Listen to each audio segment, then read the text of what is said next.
Hello hi guys, welcome to my channel catchy creator. அருள் நிந்தியோட ஆக்டிங்கில் உருவான டிமாண்டி காலனி 2 மூவியோட ஓடிடி ஸ்ட்ரீமிங் டேட் அப்டேட் இப்போ கிடச்சிருக்கு.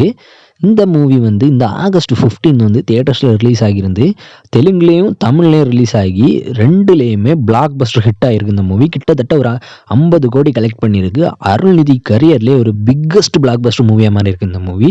இப்போ இந்த மூவியோட டிஜிட்டல் அண்டு சேட்டலைட் ரைட்ஸ் யார் வாங்கியிருக்காங்கன்னு பார்த்தீங்கன்னா ஜீ தான் வாங்கியிருக்காங்க.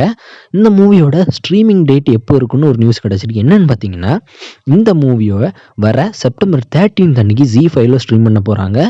இந்த மூவி ZEE5ல ஸ்ட்ரீம் ஆகும்போது தமிழ் தெலுங்குன்னு 2 லாங்குவேஜ்லேயுமே ஸ்ட்ரீம் ஆகும். மிச்ச லாங்குவேஜில் ஸ்ட்ரீம் ஆகுமான்னு இன்னும் தெரிய வரல. இது ஜஸ்ட் ரூமர்டு டேட் தான். Official streaming date announcement September first week இல்லைனா ஆகஸ்ட் எண்டுக்குள்ளாடி வர சான்ஸ் இருக்குது. இந்த மூவியோட ஓடிடி ஸ்ட்ரீமிங் டேட் அப்டேட் நானே உங்களை அப்டேட் பண்ணுறேன். இன்னும் இந்த மாதிரி new movie OTT streaming date update வேணும்னா மறக்காம நம்ம சேனலை சப்ஸ்கிரைப் பண்ணிக்கிடுங்க.